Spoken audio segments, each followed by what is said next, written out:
Halo Sobat Wanska, kembali lagi bersama kami di podcast Suara Wanska episode 42. Bersama saya Mori dan rekan saya. Dan saya Lita. Oke teman-teman, hari ini adalah hari spesial yang dimana kita kedatangan alumni jurusan akuntansi dari SMK Negeri 1 Gianyar. Tapi sebelum itu, for your information, aku juga merupakan salah satu siswi dari jurusan akuntansi. Jadi ini tuh merupakan kesempatan emas buat aku buat berbincang-bincang sama kakaknya mengenai jurusan akuntansi secara lebih lanjut. Oke, kita langsung aja ya. Selamat pagi kakak. Pagi deh. Gimana kak kabarnya pada pagi hari ya ini? Baik, sehat, setengkara sehat. Setengkara. Cuman ya sedikit puyeng. Kalau boleh tahu gimana kak? Kok bisa puyeng pagi-pagi loh ini mas? Udah puyeng aja. Kayaknya puyengnya 24 jam, nggak Oh, mengenal 24 pagi jam. siang malam. Ya, lagi kredit-kreditnya di kantor itu sih yang bikin puyeng. Kredit di kantor bisa bikin puyeng. Nanti kita tanya ya kenapa bisa kredit gitu di kantornya. Kita korek-korek informasi nih. Iya, kan kita penasaran kan, kok bisa sekredit gitu. Oke kakak, bisa perkenalkan diri terlebih dahulu biar teman-teman di rumah bisa mengenal kakak secara lebih dekat. Oke, baik, perkenalkan nama saya Putu Sinta Devi. Saya alumni jurusan akuntansi tahun 2017. Saya tinggal di Tedung. Ya, saya tinggal di Tedung. Saya dulu sekolah di SMK 1 Gianyar. Ya, jurusan akuntansi. Dulu saya kelas AK2. Halo. AK2 mana suaranya? Halo, AK2. Oke. Baik Kak, kita langsung aja nih. Sebelum kakak memutuskan untuk masuk di SMK Negeri 1 Gianyar, pas mau masuk tuh kakak kepikiran nggak sih memilih di SMA atau SMK? Oke, kalau dulu pas masuk kebetulan orang tua nge-support itu sih sebenarnya. Orang tua memberikan arahan, memberikan jalan. Dulu ditanya sebelum lulus SMP, cita-citamu apa sih? Cita-citamu apa sih? Biasa kan orang tua. Biasa. Pengen kerja di bank. Sama alasannya Mori juga. Dulu kayak kalau ngeliat orang kerja di kantoran khususnya bank itu wah keren pakai ya. seragam, Pakai seragam gitu. setiap hari, dandan, ketemu banyak orang. Wangi kalau lewat. Kalau lewat, betul. Ih, terawat banget ya kakaknya kerjanya di mana? Oh di bank gitu.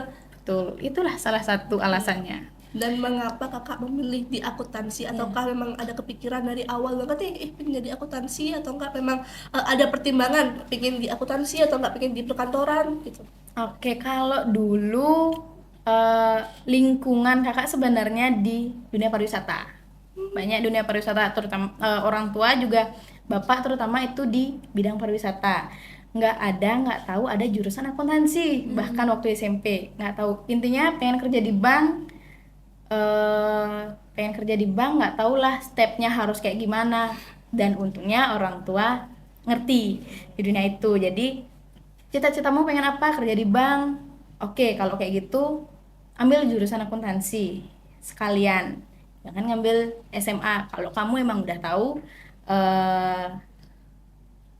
skillmu di mana, cita-citamu apa, seperti itu. Biar nggak nanti kebetulan si orang tua juga nggak harus memaksakan kehendaknya mereka. Misalnya mereka pengen mereka terutama di bidang pariwisata, kan harusnya ya udah di bidang pariwisata aja biar sama kayak bapak, biar sama kayak ibu, umpamanya kayak gitu. Untungnya enggak, untungnya mereka Memberikan kepercayaan untuk kakak betul memilih apa yang keinginan kakak. Terus mereka juga kayak memberikan kebebasan untuk yang penting kamu bisa mempertanggungjawabkan apa yang kamu pilih dan nggak menyesal ke depannya memilih. Ya betul. Soalnya bapaknya Mori gitu juga. Kayak nanya ke bapaknya, apa bingung nih kalau milih SMA apa SMK. Terus bapaknya rekomendasikan sebenarnya SMK. Terus Mori nanya jurusannya apa? Soalnya kan asing itu ya SMK. Bagi Mori dulu SMP karena teman-temannya milih SMA yuk SMA. Betul. Mori kayak jangan deh ikut-ikutan gitu, takutnya nggak suka gitu. Betul. Minta dulu pertimbangan sama bapaknya. Terus jurusan apa? Terserah, kamu cari searching dulu gimana gitu. Cari kelemahan, kelebihan dari jurusan tersebut. Betul. Sampai akhirnya Mori memilih untuk akuntansi. Gitu, ya. Itu sih sebenarnya lebih bagus apa sih namanya? Keinginan kita suara kita didengar gitu loh.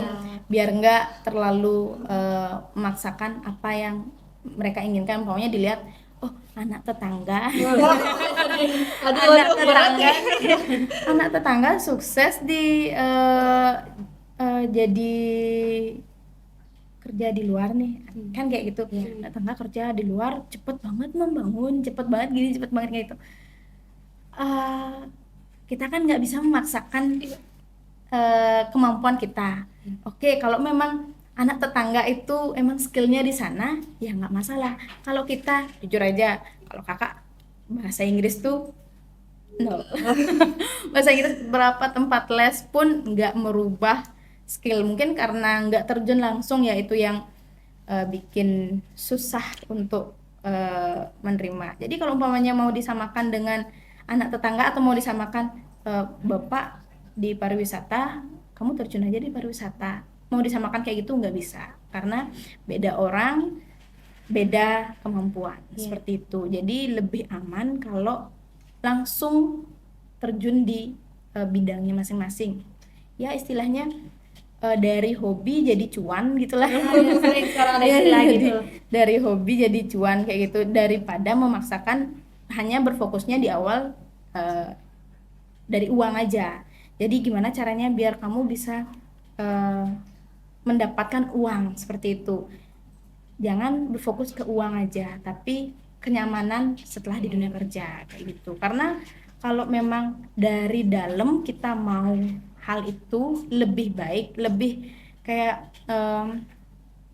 gimana ya, lebih full kita kerja jadinya dibandingkan itu tekanan, seperti itu sih ya. Walaupun di dunia kerja nanti nggak bisa memilih apapun jalan kita nantinya, tapi kan jika direncanakan itu lebih bagus kayak gitu.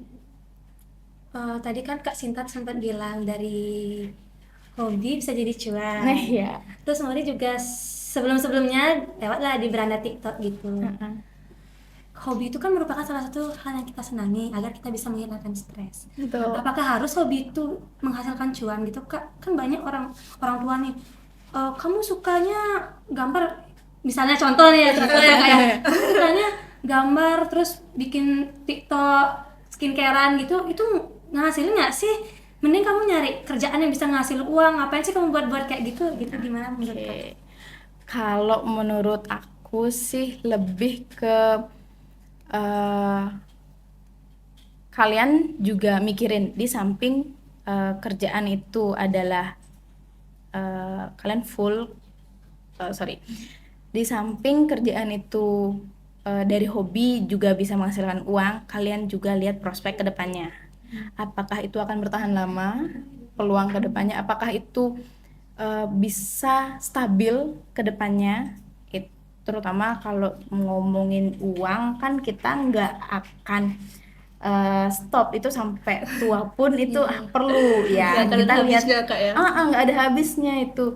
Kalau orang bilang uang nggak dibawa mati ya salah sih, bisa mati kalau tanpa uang. Ya kita lihat juga ke depannya, prospek ke depannya, peluang ke depannya, potensi ke depannya, apakah hobi kita itu akan terus-terusan berpotensi untuk menjadi kerjaan utama kita. Oke, kalau umpamanya kurang potensial, oke, kita bisa cari opsi lain. Di samping hobi kita tetap kita jalankan sebagai penghasil uang, bukan penghasil uang, sebagai sumber penghasilan. Jadi kita bisa lihat tetap kita harus cari kerjaan yang utama, yang untuk bekal kita, itu sih sebenarnya. Jadi kalau memang dilihat hobi kita itu akan menghasilkan uang secara berkala terus-terusan, oke lah, nggak masalah. Tapi kalau umpamanya hanya menggunakan masa, jadi lebih baik tetap cari pekerjaan utama, jadi nggak bergantung di hobi kita itu aja, seperti itu. Jadi kita udah yang kayak memantapkan ini yang kayak menjadi konten kreator gitu, tapi ternyata nggak berkepanjangan dan takutnya nanti kayak stop di situ-situ aja, nggak menambahkan relasi gitu kan kayak takutnya. Oke, kalau menurut kakak sih terutama sekarang ya di dunia konten kreator tuh banyak banget ya, banyak banget peluang-peluang afiliator yang kayak Iya. gitu ya. Berpotensi memang, cuman kalau kita eh, udah sekolah nih, udah terutama di jurusan akuntansi, udah sekolah, selain kenapa kita nggak jadikan itu penghasilan tambahan, kita tetap cari kerjaan yang sesuai dengan kemampuan kita, sesuai dengan jurusan yang kita ambil, sesuai dengan pelajaran yang sudah kita lewatin kayak gitu. Jadi itu bisa jadi second income lah untuk kita. Iya. Kayak gitu, lebih baik Biar nambah penghasilan juga. nambah penghasilan juga. Nggak usah jadikan untuk pekerjaan utama gitu kayak. Iya sih, kalau umpamanya lebih cari aman, jangan dah. Tetap itu jadi second income untuk kita. Kayak gitu. Selama kakak menjadi siswi di SMK 1 Gianyar ini, khususnya di jurusan akuntansi juga kak, manfaat apa yang kakak bawa hingga sekarang? Kalau dari akuntansi ya sampai di dunia kerja itu banget bermanfaatnya. Terutama mungkin dulu saat kakak masih sekolah, saat kakak hanya mengenal teori aja, itu tidak terlalu hanya kita membayangkan aja gimana jurnalnya. Tapi saat kita udah terjun di dunia kerja, mengalami ada masalah di dunia kerja itu akan berpengaruh banget. Lebih baik praktek langsung dibanding saat teori saja, ya. Karena teori hanya kita membayangkan saja. Tapi kalau udah praktek, kita lebih semangat gitu loh, lebih memicu adrenalin betul, menjalankan logika kita. Iya betul. Jadi mungkin kalau dulu bayangannya kalau jurnal penjualan cuman itu aja ya, tapi saat terjun langsung, ternyata jurnal penjualan saat transaksi penjualan nggak hanya jurnal debit ini dan kredit ini, debit kas atau bank di kredit penjualan, bukan hanya itu, ada diskon, ada retur penjualan, itu lebih memacu adrenalin kalian kayak gitu. Jadi nggak hanya berpaku pada satu materi seperti itu, saat di dunia kerja lah kalian akan merasakan itu. Muli juga sekarang kan lagi dapat mayop gitu kak. Iya. Mayop jurnal ada penjualan, Iya. pembelian biasanya kan ada returnya kak ya. Betul. Terus kadang Muli lupa nih masukin returnya itu. Iya. Terus pas sudah mau masuk ke laporan keuangannya, bedalah punyanya Mori sama kunci jawaban gurunya. Iya. Aduh ini kok bisa beda ya. Nah di situ kayak kurang ketelitian banget. Berarti harus benar-benar teliti, apalagi ini perihal uang perusahaan gitu. Betul. Kalau kalian salah sekarang, nggak ada yang dirugikan. Iya. Kalian yang rugi, kan kalian yang rugi. Kalau di dunia kerja, kalau kalian salah input satu jurnal aja, ya potensi audit itu sih, Jangankan satu penyelewengan uang gitu berpotensi. kurang 01 aja. Kurang 01 ya, betul akuntansi. Jangankan salah jumlah nggak balance, kurang 0 Kurang satu nol aja bisa betul, ngaruh banget. ngaruh banget, betul. Yang pendataan awalnya 40 juta. Jadi 4 juta. Itu sering banget itu. Kalau di bank mereka store uang 4 juta tapi kita input 40 juta, kan kita norok ya. Kan nggak bagus itu dah. Di dunia kerja kalian lebih akan tahu, memahami apa sih yang pelajaran yang kalian terima saat teori yang kalian terima saat di SMK seperti itu. Izin menarik pembicaraan ke belakang sebentar. Kan kakak lulusan 2017.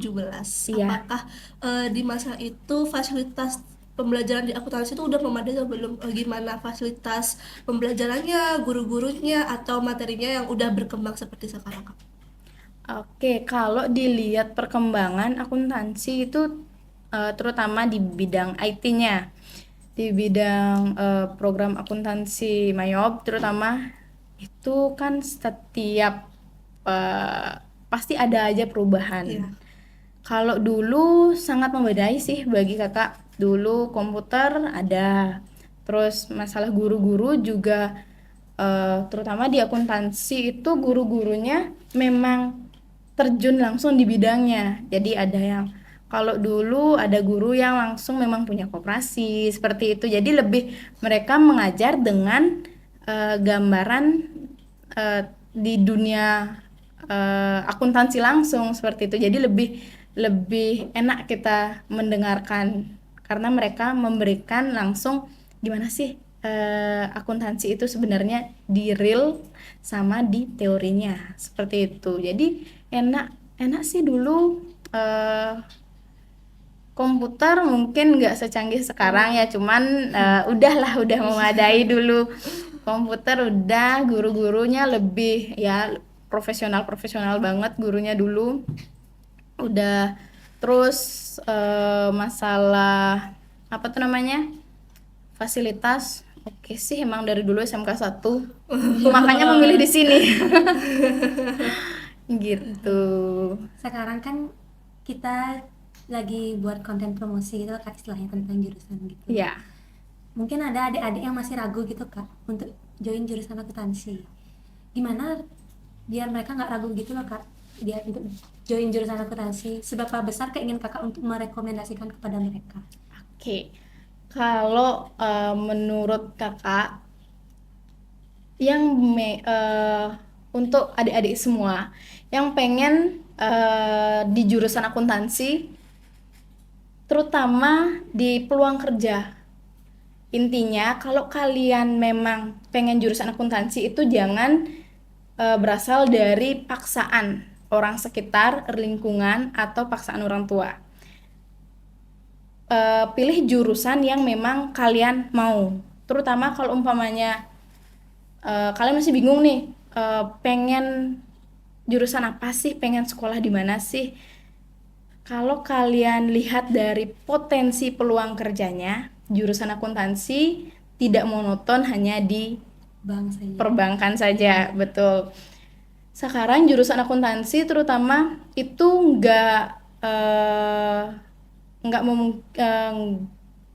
tidak hanya berpatokan hanya di perbankan, hanya di lembaga keuangan saja.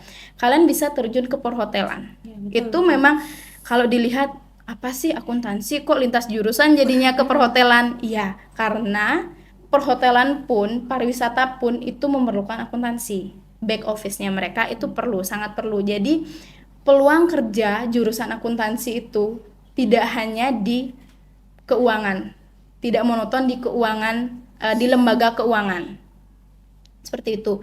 Kalian bisa kerja di perhotelan, kalian bisa kerja di konsultan, kalian juga bisa kerja di KAP, akuntan publik, terus kalian juga bisa kerja di banyak bahkan perusahaan minimarket atau apa itu pasti ada accountingnya. Setiap usaha, setiap bidang usaha pasti ada memerlukan jasa akuntansinya. Itu sih.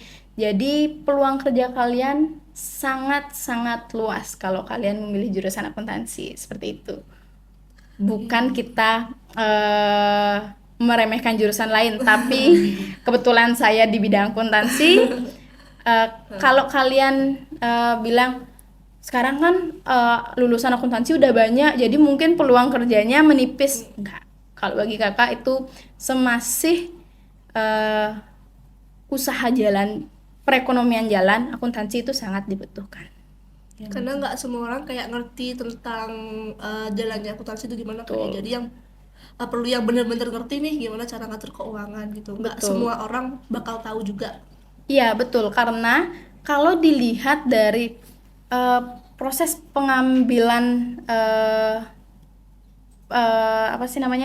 proses pengambilan keputusan untuk perusahaan itu sangat memerlukan akuntansi, sangat memerlukan tenaga ahli di bidang akuntansi. Karena kalau orang bisa aja ngerti gimana sih caranya, saya buat aja pencatatan pendapatan, berapa sih pendapatan harian, berapa sih pengeluaran, saya catat aja. Cuman untuk menghasilkan laporan keuangan hanya jasa profesi akuntansi yang mampu untuk itu. Seperti itu. Jadi atasan mengambil keputusan itu berdasarkan dari laporan keuangan, bukan data mentah. Jadi data mentah oke lah, pendapatan di tahun ini sekian, pengeluaran di tahun ini sekian. Bisa aja Masih orang mengerti. awam Mengerti. mengerti, mencatat itu.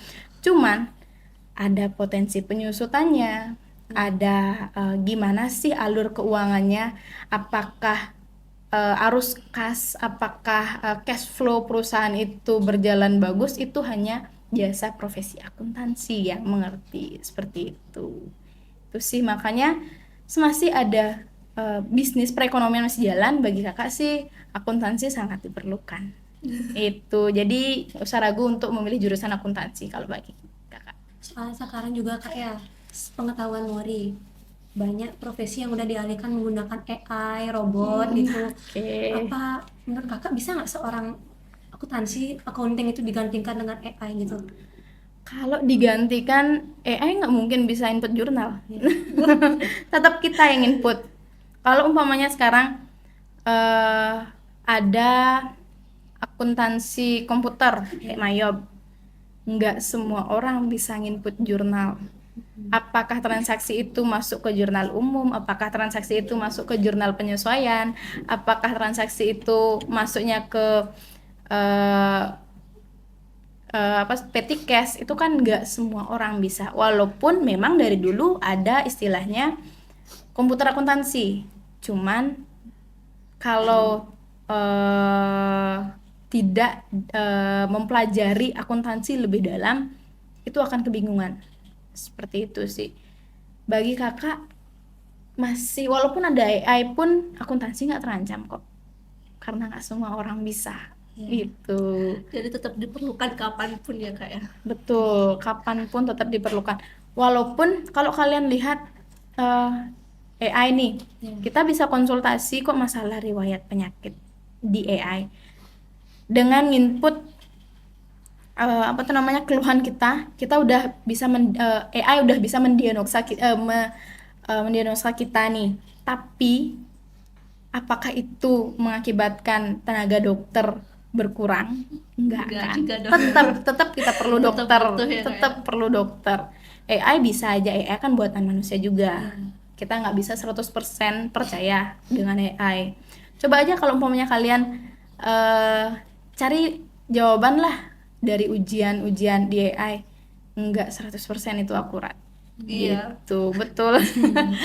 Itu jadi tetap tenaga profesional, tenaga profesi itu tetap dibutuhkan, nggak akan bisa tergantikan kayak gitu. Itu sebagai Kakak kan bilang bahwa akuntansi itu memiliki peluang kerja yang sangat luas. Menurut kakak, di mana sih, ada nggak rekomendasi untuk para akuntan nih memilih untuk kerja di mana tapi yang pengalamannya oke tapi kerjanya nyantai gitu, ada nggak sih Kak? Dia udah para Gen Z ini pasti mikirnya ke situ kerjaan deh. santai ya. Kerjaan santai nggak ada istilah kerjaan santai sih bagi kakak. Ibu rumah tangga yang kalian pikir kerjaannya simple, itu lebih berat. lebih capeknya. Jadi menurut kakak nggak ada kerjaan yang santai, tapi yang ada itu kerjaan yang bisa kita nikmati ya. Makanya kalau cari kerjaan, lebih direkomendasikan kalian cari sesuai dengan minat dan bakat kalian kayak gitu. Jadi jangan berdasarkan dari pandangan lingkungan, jangan berdasarkan dari sudut pandang orang lain, karena yang dapat melihat kemampuan itu adalah diri kita sendiri, bukan orang lain kayak gitu. Jadi potensi kita, kesukaan kita tuh kita yang tahu, bukan orang lain. Jadi kalau orang lain misalnya kamu ngambil jurusan ini aja uangnya cepet, kayak gitu. Kalau maunya kayak gitu, tapi kita nggak minat di sana, apakah nggak jadi konflik nanti ke depannya? Kita nggak, umpamanya kakak nih jurusan akuntansi, kakak sukanya akuntansi, tapi kakak ambil multimedia, anggaplah multimedia. Kakak nggak ngerti gimana itu pengoperasional komputer atau apa, malah jadi tekanan nanti di dunia kerja itu. Jangan sampai kita tertekanlah di dunia kerja. Cukup kita tertekan dengan lingkungan kerja, tapi jangan sampai kerjaan kita yang menekan kita gitu sih. karena kalau ngerasa salah jurusan tuh udah kayak fatal banget gitu Kak ya. Betul banget. Salah jurusan. Mempengaruhi lingkungan di sekolah juga, terus mempengaruhi untuk kedepannya juga kan, nggak mungkin kayak kita ngulang lagi 3 tahun buat SMK ambil jurusan yang kita mau kan, nggak mungkin. Betul Membuang-buang banget. waktu. Iya, jadi kalau umpamanya kalian memang dari awal udah tahu nih kalian mau arahnya kemana, lebih baik dari awal kalian persiapkan itu biar nggak ikut-ikut temen kayak yang tadi. Teman. Ikut-ikut Semuanya teman. milih SMA, semuanya ikut SMA. Ikut SMA. Padahal kita tuh nggak tahu SMA mau ngambil kemana ke depannya gitu. Betul banget. Jadi kalau misalnya kalian mau di dunia medis di kedokteran, oke lah kalian ngambil SMA karena nggak ada SMK jurusan itu. Kalau kalian mau ngambil udah tahu nih, aku pengennya cita-cita di kerja di bank nih, ya lebih aman kalian langsung masuk SMK akuntansi. Karena kalau udah SMK akuntansi, kalian udah berbekal keahlian, kalian udah berbekal dasar akuntansi. Jadi walaupun kalian tamat SMK, itu kalian bisa sambil kerja loh. Tidak harus melanjutkan. Karena kalian udah ada basic, udah ada dasarnya. Poin plus ya Kak. Poin plus. Jadi kalau misalnya kalian jurusan akuntansi nih, udah tahu kalian jurusan akuntansi, minat kalian di akuntansi, langsung aja terjun di bidang akuntansi. Langsung aja kalian ngambil jurusan akuntansi, jangan ngambil jurusan SMA IPS. Nah, seperti itu. Jangan ragu, jangan bimbang Kak. Jangan bimbang, Sama betul. akuntansi sudah pasti. Pasti udah pasti. Betul, yang penting itu berasal dari minat kalian. Itu terutama sih. Jadi poin plus banget kalau umpamanya orang-orang SMA perlu kuliah dulu biar diterima di dunia kerja. Kalau SMK terutama kalian udah praktek kan, udah dapat praktek, kalian bisa diserap oleh dudi kalian. Itu sih. Jadi tunjukkan aja kalau memang kalian minat di sana, tunjukkan saja skill kalian di sana. Kayak gitu. Potensi kerja kalian setelah lulus SMK. Enak loh, setelah lulus SMK duit sendiri. Terus lanjut kuliah pun bisa. Ada sekarang kuliah tuh banyak yang kuliah sore. Kakak dulu kuliah sore. Jadi sambil kerja. Kuliah juga ngambil jurusan akuntansi Kak. Kuliah juga jurusan akuntansi. Ada nggak Kak perbedaan akuntansi waktu SMK sama di perkuliahan gitu? Apa dasarnya tentu pasti sama. Maksudnya dari segi pelajaran itu apakah ada penambahan gitu? Oke. Kalau di dunia kuliah, di dunia perkuliahan pasti dari dasar juga. Poin plus lah untuk kalian anak-anak SMK di dunia perkuliahan, kalian tuh unggul di bidang akuntansi. Karena semua anggaplah pelajaran mata kuliah akuntansi dari semester 1 sampai semester 3 udah kalian dapetin tuh di SMK. Jadi kalian udah unggul di sana dibanding orang yang awalnya milih SMA terus lintas jurusan baru terjun ke akuntansi. Itu sangat disayangkan kayak gitu. Jadi mereka dasar nggak ada. Apalagi kalau kalian udah di jurusan akuntansi udah pasti langsung dapet ya kecil lah di dunia kuliah. Jadi nggak perlu kalian baru terjun di dunia kuliah, kalian hanya fokus cari teman, cari relasi di dunia kuliah. Nggak perlu kalian aduh gimana sih akuntansi ini tegang masalah mata kuliah. Kalau udah kalian akuntansi terus lanjut lagi ke akuntansi semester 1 sampai semester 3 itu udah aman. Udah nggak perlu kalian tegang-tegang lagi masalah dosen killer lah. Gitu. Jadi itu poin plusnya. Dan kalian juga bisa sambil kerja. Gitu.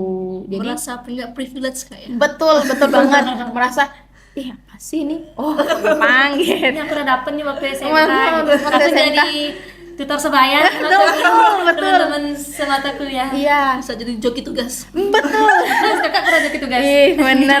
Dapat cuan lagi. Jadi kalau masalah tutor itu, jadi kalian itu bisa dapat cuan di sana. Terutama tugas. Dosen baru ngasih materi nih. Dosen ngasih tugas. Oh, bisa. Kita dilihat mampu. Teman-teman akan minta tolong dong ajarin. Iya, kita bisa cari uang di sana. Dari minat jadi cuan. Di sana dari minat Cuan jadi cuan. lagi. Ya, cuan lagi. Ya, nggak dipungkiri hidup Realistis, perlu Kak, ya? cuan lu realistis. Betul banget. Nah, Bagi para akuntan nih realistis. uang itu utama, iya nggak Dik? Apalagi sekarang kan SMK masih ngitung uang gaib itu ya. Aduh, Iya, uang gaib. angkanya udah jauh miliar-miliar. Miliaran. Ini bisa nggak sih megang uang segini kalau dunia asli? Ya, betul banget. Kalau nanti di dunia kerja bisa real kalian pegang uang. Tapi kalau kita di pas udah kerja nih masuk ke judi, terus kita ngitung uang gitu, kita lihat fisik uangnya nggak Kak? Atau cuma ngitung angkanya aja? lihat fisik uangnya. Kalau umpamanya dulu kakak kan training di BPR tuh, lihat langsung, hitung uangnya langsung, gimana alurnya. Karena di perbankan terutama nggak sesimpel kalian dapat uang langsung masuk berangkas. Itu tuh harus kita cek dulu berapa uang masuk, pertanggungjawaban laporan yang kita buat di hari itu, kayak gitu. Jadi lihat uangnya kita lihat, terus fisik uangnya kita lihat, laporannya kita lihat. Jadi balance-nya itu nyari balance-nya itu lebih terasa gitu loh. Kayak chemistry dengan uang. Betul. Jadi lebih kalau di akuntansi, nah kalau di SMK SMK tuh kan cuman nggak balance nih, gimana sih, salah atau enggak ya, di mana sih salahnya. Bahkan balance pun belum tentu benar. Betul, Iya. kalau benar udah pasti balance. Iya. Waktu itu sempat kan udah balance, ternyata beda Beda. sama jawaban yang asli. Itu udah, Betul. aduh ini beda ngulang, ngecek dari awal lagi. Benar banget, di dunia kerja pun kayak gitu. Balance belum tentu benar, tapi kalau udah benar udah pasti balance. Iya. Kayak gitu. Jadi kalau di sekarang di dunia di sekolah kalian cuma lihat, oh nggak balance nih, nggak terlalu ada tanggung jawab. Tapi kalau kalian udah di dunia kerja, kok laporan segini, kok uang segini ya, pertanggungjawaban itu udah langsung ke materi, ke apa sih namanya, ganti rugi loh. Kita perlu ganti rugi, jadi lebih nambah ketelitian kayak gitu. Belajar dari pengalaman juga, kayak kita bisa, sebelumnya aku udah sempat salah kayak gini, Nggak Kedepannya boleh lagi, kita nggak boleh Iya, lagi salah gitu. betul banget. Tapi memang kalau ada yang nggak balance itu kayak laporannya dengan fisik uangnya tuh mungkin agak beda gitu, jadi kita yang harus giniin, harus yang Iya, karena itu tanggung jawab kita nih. Nah, makanya Aduh. Nah, lebih cara ngatasinnya tuh gimana Kak? Biar kan teman-teman aduh dibilang gini, aku takut nggak mau ajuin aku tadi, biar mereka nggak takut gitu. oke, nggak usah takut. Kalau umpamanya kita udah bertanggung jawab dengan kerjaan kita, kita pasti akan tahu nih alurnya kayak gimana. Jadi asalkan itu lebih gimana ya, lebih meningkatkan rasa tanggung jawab kita di dunia kerja kayak gitu. Jangan takut nggak balance. Kalau kerja kalian udah bener pasti balance. Kalau kerja kalian udah bener pasti balance, nggak usah takut. Ketika kalian menemukan kesalahan, berarti kalian yang kurang teliti, berarti itu kalian masih ceroboh, berarti kalian masih menyepelekan kerjaan. Betul, harusnya kayak gitu. bener-bener serius, harus sedia kopi nih. Nah, sedia kopi nggak ngaruh sih deh. Kopi itu nggak ngaruh, yang ngaruh bikin asam lambung. Tapi bener sih kakak merasa kayak udah kayak merasa capek banget tapi kerjaan belum selesai sampai kayak pengen nangis aja.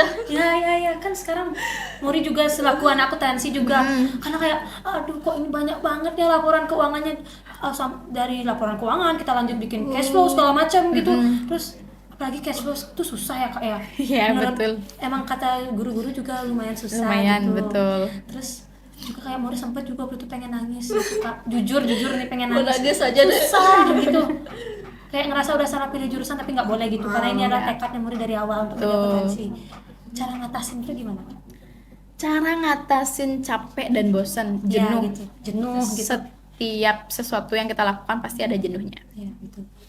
Apapun itu, bahkan di hobi pun yang kita lakukan itu ada jenuhnya, Ya. ada capeknya.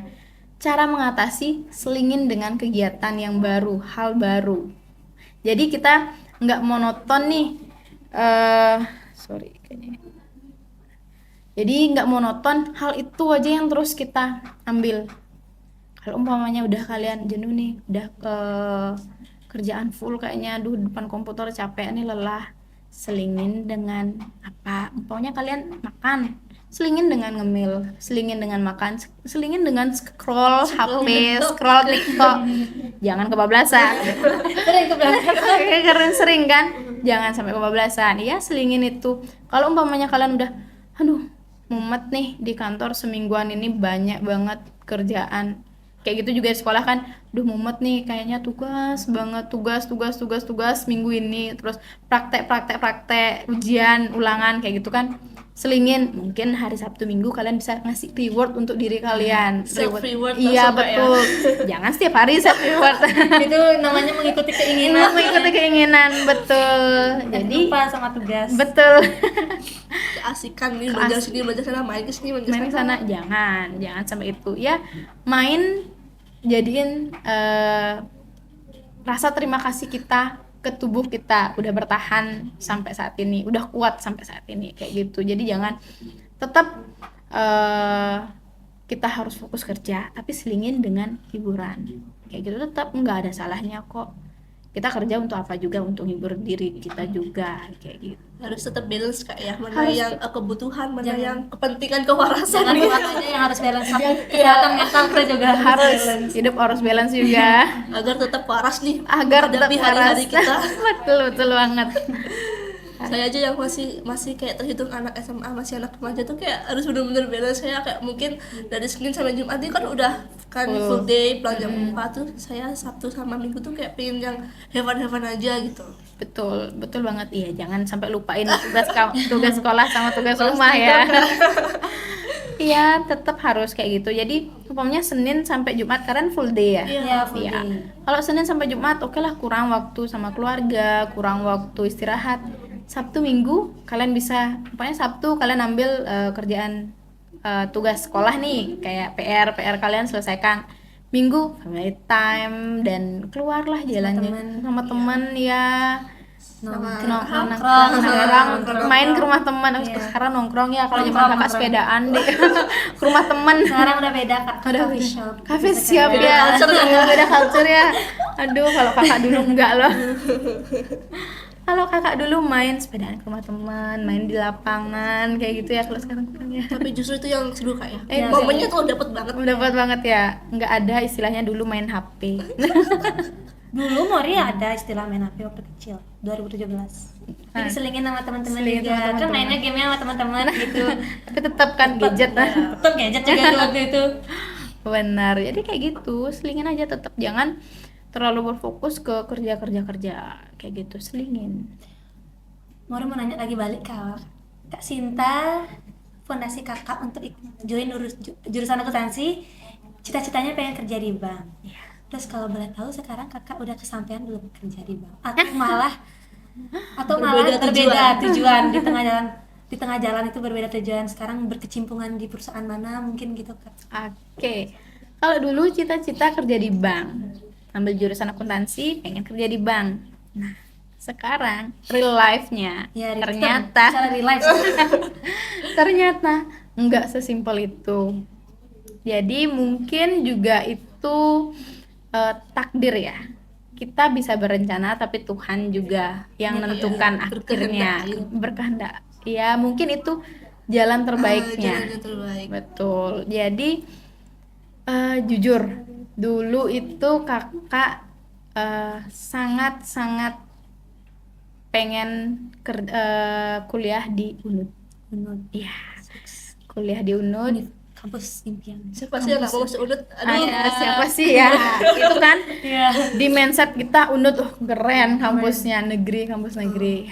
Oke, pengen banget di UNUD, pengen banget di Polte. Terus antara dua itulah UNUD atau Polte. Terus ternyata saat udah lulus SMK, kakak ikut SN, nggak lulus. SN dulu tuh nilai rapot namanya SN.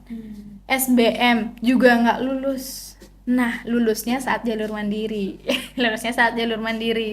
Udah gimana ya? Udah berjuang mati-matian lah kesana kesini, terus ikut bimbel, ikut belajar kelompok sama teman-teman gitu. Tetap juga nggak lulus. Oke.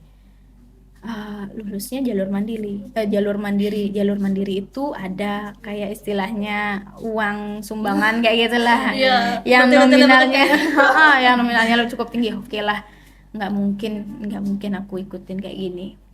Tetap dulu daftar di universitas swasta yang kalau orang-orang bilang, oh kelihatan banget ya nggak pinter, pantesan di SMA di swasta. Oke, nggak apa-apa, berarti emang nggak di sana kayak gitu, nggak jodohnya di sana kayak gitu. Oke, dulu nggak lulus di UNUD, nggak lulus di Polte, maunya tapi tetap ikut ujian masuk perguruan tinggi di Warmadewa. Warmadewa. Ya betul, Warmadewa. Nah, maunya nggak lulus UNUD sama Polte ini udah aduh, pesimis banget nih. Udah turun semangat, nggak usah dah kuliah. Tahun depan aja dah ngulang lagi nyari UNUD. Pokoknya gimana pun harus dapat UNUD. Tapi orang tua lagi balik lagi ke dukungan orang tua. Nggak usah dah. Kalau kamu emang toh juga sama akuntansi. Kalau udah kamu lulus di Warmadewa, sana langsung lanjut di Warmadewa aja. Kalau emang nggak usah break 1 tahun, karena kalau udah 1 tahun kalian break, kalau bagi kakak dan bagi orang tua, itu tuh akan menurunkan minat kalian untuk terjun lagi, karena kan break udah zona nyaman lah, diam di rumah kayak gitu, nggak akan fokus lagi. Beda halnya kalau umpamanya kalian saat baru lulus langsung nyari perguruan tinggi, pas anget-angetnya nih otak kalian mengingat itu. Kalau kalian udah isi break 1 tahun itu kayaknya kurang efisien sih bagi kakak. Udah hilang dah semangatnya, ya betul. Udah yang kayak malas deh mau gini, malas deh mau gini. Udah terlanjur kerja, lihat uang. Iya, lihat uang, gitu. lihat uang. Untuk apa sih nggak kuliah? Nggak kuliah pun kita bisa tetap ngasilin uang kayak gitu. Jadi ya udahlah, tetap lulus di Warmadewa, sekolah di sana, kuliah di sana, dan kebetulan dapatnya kelas malam. Nah, kelas malam itu tuh kuliahnya dari Rabu sampai Jumat. Dari Senin sampai Jumat itu setiap pagi sampai sore itu kan gabut tuh. Gabut banget. Nah, orang tua lah yang nyuruh kamu sambil nyari kerja ge, biar nggak diem aja. Dulu kakak ngekos, dia biar nggak diem aja di kos. Oke, kerja. Terus kayak nggak begitu antusias gitu loh, kayak udah kecewa kenapa tunut gitu, kayak menyesali banget, apa kurangnya aku belajarnya atau gimana. Terus tetap masih nggak terlalu lah menggubris omongan orang tua. Terus nantinya setiap pulang dari kos ditanyain, udah dapat kerja, udah interview, udah di mana nyari, udah naruh lamaran di mana. Terus setiap pulang capek lah digituin terus-terusan. Kalian capek nggak? Gitu, ditanyain terus-terusan kan. Udah ada update nggak? Ada update kayak ditanyain atasan. Lagi kita juga lagi sedih-sedihnya. Iya betul. Dilontarkan oleh perkataan seperti kayak itu. Gitu ya. Itu udah masih berkabung lah istilahnya. Sedihnya masih berkelanjutan. Masih berkelanjutan. Terus capek lah. Nah, pas di dekat kos ada laundry yang nyari yang buka lowongan kerja, nyari karyawan. bilang sama orang tua, sama bapak, Pak, Ita mau kerja ya, Ita udah ada lowongan. Di mana? Di laundry. Enggak. Bapak enggak nyuruh kamu cari uangnya, cari pengalamannya. Kamu kan dapat kesempatan nih, kamu kuliah sore, dari pagi sampai sore itu kamu ada waktu senggang, cari pengalamannya. Karena saat kamu udah nanti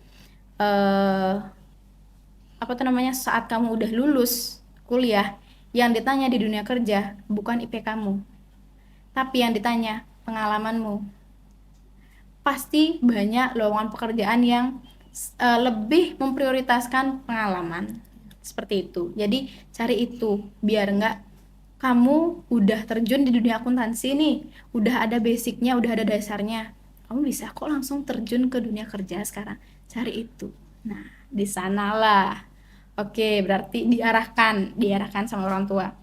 Oke, ya udahlah, kalau kayak gitu cari kerjaan yang di bidang akuntansi. Nah, kebetulan dapat di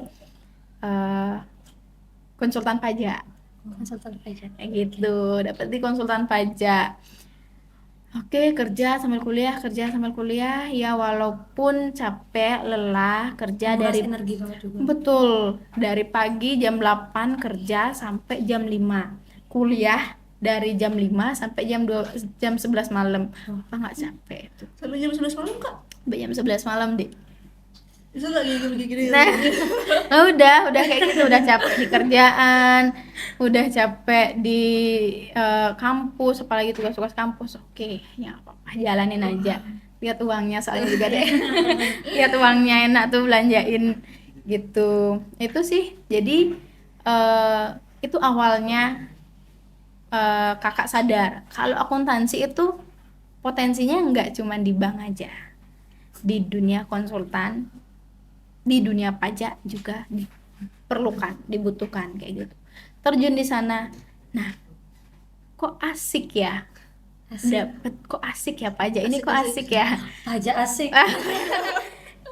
Jujur waktu SMK pajak itu sangat bikin pusing. Aduh, bener. Sekarang lagi murid hitung-hitung pajak itu kan Kak. SPT. Terus sekarang PPH.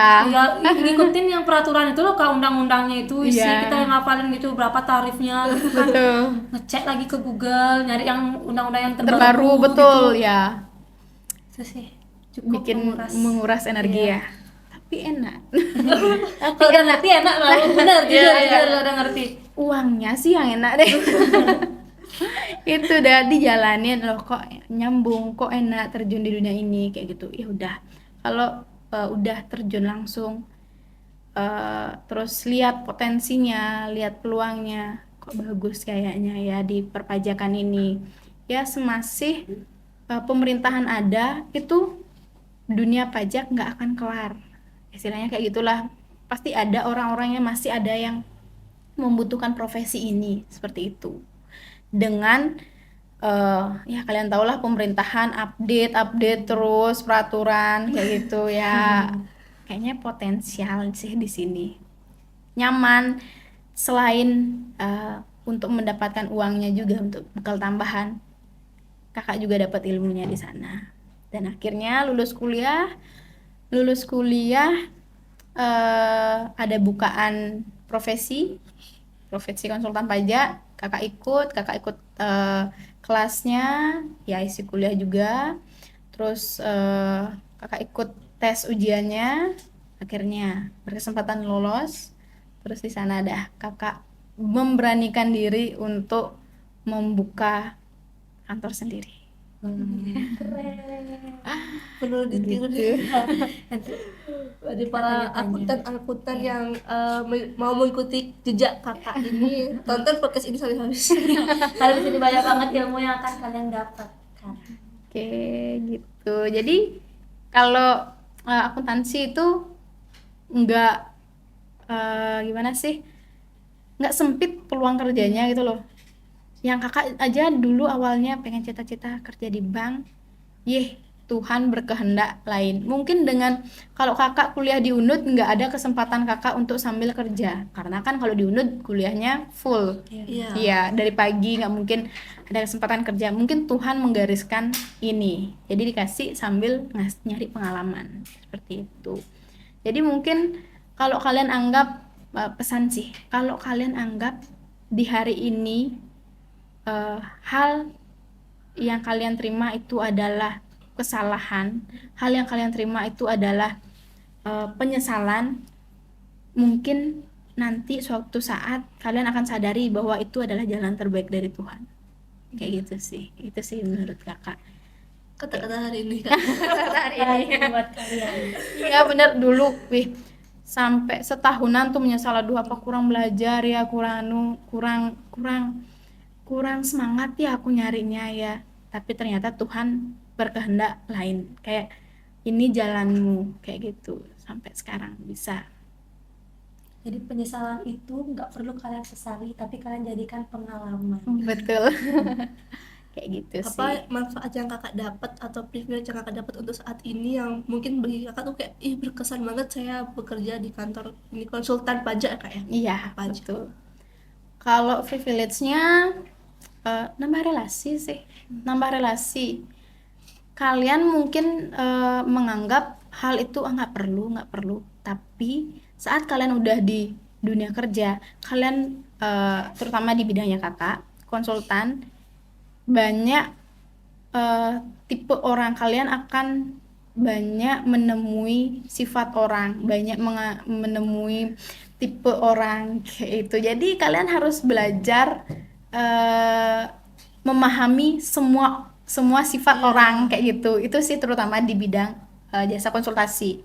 Jadi kita harus tahu nih sifat orangnya kayak gimana sih, klien kita kayak gimana sih, biar kita bisa menyesuaikan, biar kita nggak eh, gimana sih, bisa menyesuaikan dengan keadaan klien itu, ya mengambil hati klien biar kita dealing kayak gitu. Jadi kalau umpamanya apa tuh namanya, eh, relasi itu sangat-sangat perlu untuk kita, untuk ya kalau di kakak itu sangat-sangat perlu karena kakak juga dapat kliennya dari relasi. Seperti itu. Jadi relasi itu penting, nambah relasi. Kalian nggak tahu akan suatu saat eh, bidang lain akan kalian perlukan kayak gitu. Orang yang mungkin saat ini kalian anggap, "Ah, aku kayaknya nggak perlu orang itu deh, nggak usah terlalu deket deh." Tapi kita nggak tahu ke depannya apakah kalian memerlukan mereka kayak gitu. Jadi tetap nambah relasi, nggak ada salahnya kok, nambah temen, nambah relasi di dunia ini perlu itu. Karena sejatinya kita adalah makhluk sosial kan ya. Betul, harus bersosialisasi. Ketika kakak mendirikan konsultan ini, kan masih terbilang cukup baru kak, masih muda gitu. Gimana caranya kakak menarik kepercayaan bagi mereka agar mereka bisa percaya kepada konsultan kakak? Oke, kalau umpamanya menarik kepercayaan, balik lagi ke kita harus memahami orang. Ya, relasi itu. Kita karena pengalaman kakak dulu juga di konsultan pajak, itu udah menemui banyak karakter orang nih. Udah belajar gimana sih cara memahami kalau orang yang berkarakter kayak gini gimana sih harus kita menanggapinya kayak gitu. Jadi harus kayak berbaur gitu loh, kayak sefrekuensi. Jadi harus kita berusaha menjadi sefrekuensi dengan mereka kayak gitu. Gimana cara menempatkan kita di tengah-tengah. Kakak konsultan pajak nggak hanya harus gimana ya, harus mengerti gimana pajak, nggak harus pajak yang harus Bapak setorkan ini, tapi kita juga harus terjun, kita harus juga merasakan mereka di realnya, mereka menjalankan usahanya kayak gimana, kayak gitu. Kita harus mengerti juga di posisi mereka, tidak hanya mengacu pada peraturan kayak gitu. Itu sih mungkin yang bikin meningkatkan trust klien kayak gitu. Karena membangun kepercayaan itu agak susah kayak. Betul, Bisa betul. bener-bener yang kayak merayu-merayu biar percaya gitu. Biar percaya, betul. Tapi merayunya nggak hanya di awal aja, tapi tunjukkan dengan kinerja. Konsisten juga kayak. Konsisten, betul. Karena mempertahankan kepercayaan lebih susah daripada membangun kepercayaan. Kita membicarakan membangun kepercayaan, apa sih soft skill yang dibutuhkan kak dari kakak di konsultan pajak ya? Iya, konsultan pajak. Kalau soft skill-nya mungkin di komunikasi ya, karena kita memberikan jasa konsultasi kayak gitu. Jadi komunikasi yang penting itu sih. Komunikasi, mengerti orang lain, mengerti apalagi yang mohon maaf nih orang-orang yang udah agak berumur nih kayak harus kayak ngertiin moodnya gitu. Ngertiin moodnya. Terus juga para Gen Z yang agak mood blowing juga nih, yang agak mood swing nih moodnya. Kadang-kadang yang sesuai apa yang dia mau gitu. Kita harus yang kayak bener-bener aduh sabar deh. Betul, betul banget. Perasaan kayak gitu kayak ketemu yang klien yang agak gimana nih, terus kita juga lagi yang ya kurang mood, terus kayak aduh sabar deh Betul, kita nggak bisa gimana ya, kita nggak bisa hanya ngambil anggap dah kita lagi bad mood nih, nggak usah dah kerja. Kita nggak mungkin kayak gitu. Kita harus menyesuaikan, gimana pun kita di luar harus profesional. Walaupun dalamnya itu udah berantakan banget kayaknya. Udah pikiran mumet, udah bad mood, udah ya berusaha di klien, depan klien itu terutama itu berusaha profesional seperti itu. Oke, masalah tinggal dulu di rumah, kita kerja, nanti walaupun balik lagi ke rumah masalahnya lagi pengen teriak banget. Itu tetap pasti ada masalah, tapi diusahakan profesional. Seperti itu sih. Tantangan yang kakak lalui selama menjadi konsultan pajak itu gimana? Peraturan yang selalu update. Ya, berteman yang namanya pajak itu apa, atau yang bergelut di dunia perpajakan itu pasti apa ya, peraturan. Ya, betul banget. Sudah peraturan yang selalu update ya, walaupun sama juga di akuntansi kan kayak gitu juga. Jadi setiap transaksi baru, setiap kasus baru itu menemukan alur baru dalam penyelesaiannya. Kayak gitu-gitu pun perpajakan. Jadi setiap ada kasus baru, kayak kasus klien itu beda-beda. Jadi ada yang kayak gini, ada yang kayak gitu. Jadi kita lebih bisa belajar dari pengalaman dari kasus klien. Kayak gitu. Membicarakan tentang tantangan, kakak pernah nggak sih masalah yang kayak punya struggle di kantor terus kayak astaga ini gimana cara ngatasinya gitu kak? Pernah nggak sih kayak bener-bener yang kayak aduh pusing, udah di kerjaan pusing, ketemu klien pusing, terus kayak ini di kantor kok kayak gini gitu. Pernah pastinya pernah banget itu, sampai bikin aduh capek banget, apa aku salah jurusan ya dulu. Pernah banget di posisi itu, apa udah apa tuh namanya, kayaknya nggak di dunia ini deh ya, capek itu wajar, cuman kembali lagi harus ada diselingi juga kayak gitu. Hidup balance. Hidup balance. Harus balance, betul. Oke, pesan kakak mungkin untuk adik-adiknya ke depannya untuk yang ingin memilih akuntansi khususnya itu gimana? Oke, untuk kalian semua yang pengen terjun di dunia akuntansi, pengen memilih jurusan akuntansi, ayo semangat. Semangat, jangan ragu, jangan bimbang, jangan berpatokan dengan orang lain, yang orang lain, jangan ikut-ikut teman. Coba keluar dari zona nyaman kalian. Asik kok akuntansi itu. Asik akuntansi, apalagi kalau kalian mau ngerti. Iya. Awal aja, karena di SMP kita nggak diajarin mengenai akuntansi, tapi setelah kita terjun di akuntansi awal-awal kan diajarin dasar-dasarnya, kalian mulai mengerti, kalian mulai menarik, penasaran, hingga akhirnya kalian mulai terbiasa dengan akuntansi. Betul banget. Sejujurnya angka-angka 0 itu estetik banget teman-teman. Betul. Asal nggak nyelempit angka 5 aja atau enggak angka 8 di tengah-tengah 0 itu jadinya estetik banget kayak. Betul banget. Uang itu enak. Semua pasti punya Realistis. uang itu Iya, enak. uang Siapa itu sih yang enak. nggak mau punya uang banyak? Betul. Biar nggak di bayangan kalian aja, gimana sih ini uang gini. Biar langsung kalian terjun gimana sih cara mengelola uang. Akuntansi itu termasuk itu loh. Cara mengelola berawal dari cara mengelola uang kalian sendirilah. Termasuk akuntansi loh itu. Diri sendiri. Dari hal-hal kecil. Hal-hal kecil dari rumah. Masih bekal sama orang tua. Iya. Nabungnya berapa, belanjaan Belanjaan berapa, berapa, keluarnya. betul. Memanage uang. Akuntansi banget ya. Iya, jelas. Tabungnya berapa, buat nongki-nongkinya berapa. Oke teman-teman, kita udah berbincang-bincang cantik dengan kakak Cantik hebat juga. ini. Cantik hebat. Banyak Diborong sama kakaknya. banyak hikmah yang bisa kita ambil dalam podcast kali ini. Mungkin bagi adik-adik SMP yang masih bingung mau ambil jurusan apa, mau ambil SMA atau SMK, sudah terjawabkan oleh kakak ini ya. Jadi sesuai apa kata hati, apa kata orang tua, dan apa kata diri sendiri. Jangan ikut teman-teman loh ya. Jadi kita tutup podcast pada hari ini. Semoga bermanfaat bagi kalian yang mendengar dan bagi adik-adik SMP yang mungkin butuh pandangan nih.